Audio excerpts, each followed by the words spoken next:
Hello students, today we are going to study about arthritis in our public health and hygiene syllabus. So starting with the topic, arthritis एक group है conditions का जिसमें हमारी body के जितने भी joints रहते हैं उन जॉइंट्स में हमें डैमेज देखने मिलता है। आर्थराइटिस में हमारे जो जॉइंट्स रहते हैं वो इन्फ्लेम्ड हो जाते हैं, मतलब कि उनमें सूजन देखने मिलती है। आर्थराइटिस एक ऐसी टर्म है जिसका यूज़ हम लोग 100 से भी ज़्यादा डिफरेंट तरीके के टाइप्स ऑफ कंडीशन को डिस्क्राइब करने के लिए करते हैं। ये जो आर्थराइटिस है इसमें हमारी बॉडी के जॉइंट्स, टेंडन्स, लिगामेंट्स, मसल्स और कार्टिलेजेस इफ़ेक्ट होते हैं। इसके अलावा इसमें कुछ कंडीशन ऐसी भी हैं जिसमें हमारी बॉडी के इम्पॉर्टेंट ऑर्गन्स भी इफ़ेक्ट होते हैं।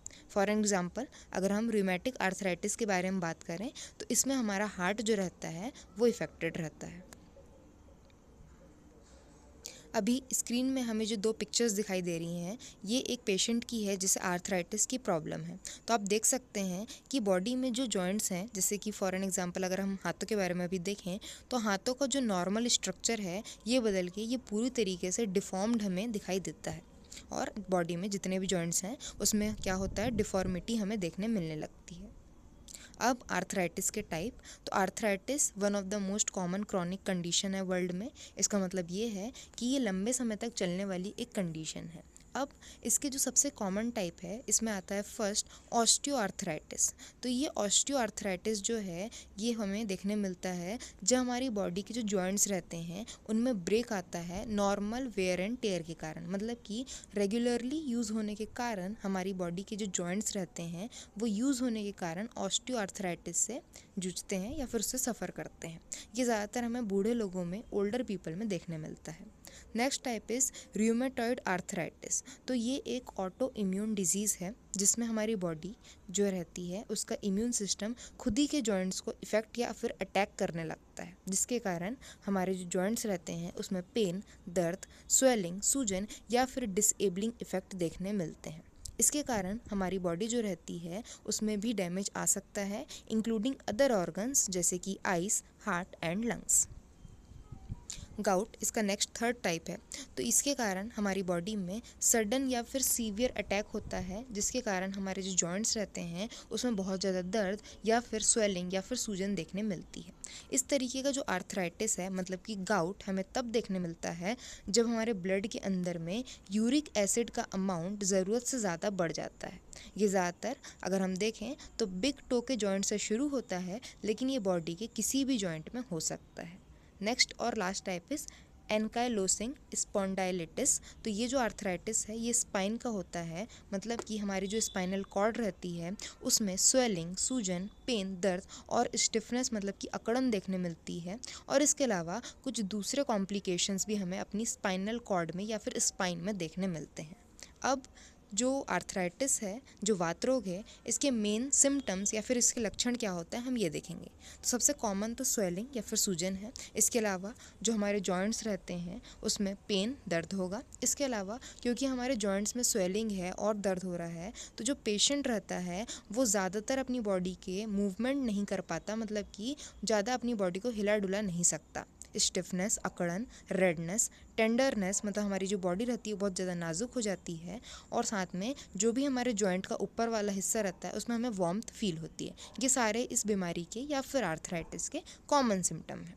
अब रूमेटिक आर्थराइटिस में फैटिग, थकान, वेट लॉस, मतलब हमारा वज़न कम हो जाता है और भी इसमें कुछ जनरल सिम्टम हमें देखने मिल सकते हैं। इसके अलावा रूमेटॉइड आर्थराइटिस में कई बार किडनी से रिलेटेड प्रॉब्लम्स भी देखी जाती हैं। अब कॉजेज़ या फिर रिस्क फैक्टर क्या है आर्थराइटिस में, तो ये डिपेंड करता है कि आपको कौन से टाइप का आर्थराइटिस हुआ है, क्योंकि आर्थराइटिस के डिफरेंट टाइप्स हैं तो उसके कारण या फिर रिस्क फैक्टर अलग अलग हो सकते हैं।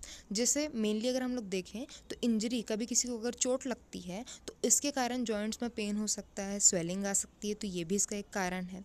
सेकंड टाइप इस, अगर किसी की एज बहुत ज़्यादा है तो ओल्डर पीपल में क्या होता है, ऑस्टियोआर्थराइटिस की रिस्क ज़्यादा होती है क्योंकि उनकी बॉडी की जो जॉइंट्स हैं उनका यूज़ रेगुलरली बहुत ज़्यादा हुआ रहता है, इसलिए एज भी एक बहुत इंपॉर्टेंट फैक्टर इसमें होता है। इसके अलावा अगर हम देखें तो जो हेरिडिटी है ये भी एक मेजर रिस्क फैक्टर है। अगर आपके जो पूर्वज हैं, अगर आपकी फैमिली हिस्ट्री में किसी को आर्थराइटिस की प्रॉब्लम रही है तो आपको भी ये प्रॉब्लम हो सकती है। नेक्स्ट इज़ जो अगर हम देखें रूमेटॉइड आर्थराइटिस, तो ये ऐसा नहीं है कि कोई पर्टिकुलर एज ग्रुप के लिए है, ये बच्चों में भी हो सकता है और साथ में एडल्ट्स में भी हो सकता है। लेकिन जो ऑस्टियो आर्थराइटिस है ये ज़्यादातर हमें ओल्डर पर्सन में या बूढ़े लोगों में देखने मिलता है। Next is test and diagnosis. तो अगर हम देखें तो एक डिटेल्ड मेडिकल हिस्ट्री अगर हम देखते हैं अपनी या फिर किसी भी पर्सन की, या फिर अगर हम किसी के जॉइंट्स का एग्जामिनेशन करते हैं, तो उससे पता लग सकता है कि क्या किसी पर्सन को आर्थराइटिस है या नहीं। इसको देखने के लिए कई बार हम लोग एक्सरे का भी यूज़ करते हैं। तो एक्सरे से पता चल जाता है कि क्या हमारी बॉडी के किसी भी जॉइंट में डैमेज है या नहीं, या फिर हमें ऑस्टियो आर्थराइटिस या फिर क्रॉनिक गाउट हुआ है या फिर नहीं। जो ब्लड, यूरिन या फिर कुछ दूसरे टेस्ट हैं, इससे भी पता लग सकता है कि हमारी बॉडी में आर्थराइटिस है या नहीं, या फिर ये हमारी बॉडी को या बॉडी के सिस्टम को किसी तरीके से इफ़ेक्ट कर रहा है या नहीं। जो रिमेटोलॉजिस्ट होते हैं ये स्पेशलिस्ट होते हैं और क्वालिफाइड डॉक्टर्स होते हैं जो कि ये पता लगा सकते हैं कि क्या आपको आर्थराइटिस का कोई भी टाइप है या फिर आपको इससे रिलेटेड कोई दूसरा डिसऑर्डर है या नहीं। Last topic is treatment. तो ट्रीटमेंट फिर से वही बात है कि डिपेंड करता है कि आपको कौन से टाइप का आर्थराइटिस हुआ है। ट्रीटमेंट के लिए ज़्यादातर फिजिकल थेरेपी का यूज़ किया जाता है। इसके अलावा स्प्लिंटिंग, मतलब कि जब आपको चोट लग जाती है, जब आपकी बॉडी में फ्रैक्चर हो जाता है, तो फ्रैक्चर जो हुआ है उसके लिए आपकी बॉडी में जो हम लोग जैसे हाथ में अगर फ्रैक्चर होता है तो उसको सपोर्ट देने के लिए क्या करते हैं, स्प्लिंटिंग का यूज़ करते हैं। ये एक मेथड है। इसके अलावा एंटी इन्फ्लेमेटरी ड्रग्स का भी यूज़ किया जाता है, दवाइयों का यूज़ किया जाता है, जिससे हमारी बॉडी में जो स्वेलिंग है, जो सूजन है, उसको हम कम कर सकते हैं।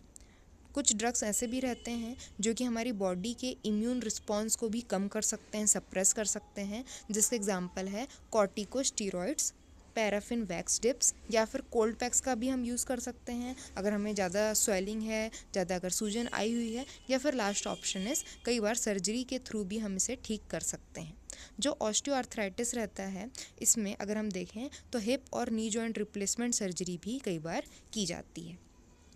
लास्ट इज रूमेटॉइड आर्थराइटिस जो है can be best treated by immune suppressants that stop the bodies attack on the joint fluid. क्योंकि रूमेटॉइड आर्थराइटिस ये हमारी बॉडी के इम्यून सिस्टम के कारण ही हमें देखने मिलता है। तो अगर आप इसको ठीक करने की कोशिश करते हो तो इसका बेस्ट ट्रीटमेंट इम्यून सप्रेसेंट्स के कारण हम देख सकते हैं, मतलब उनके थ्रू हम इसका बेस्ट ट्रीटमेंट कर सकते हैं, जिसमें आपकी बॉडी के इम्यून सिस्टम को हम सप्रेस करते हैं, रोकते हैं, जिससे हमारा इम्यून सिस्टम खुद की बॉडी को अटैक ना कर सके।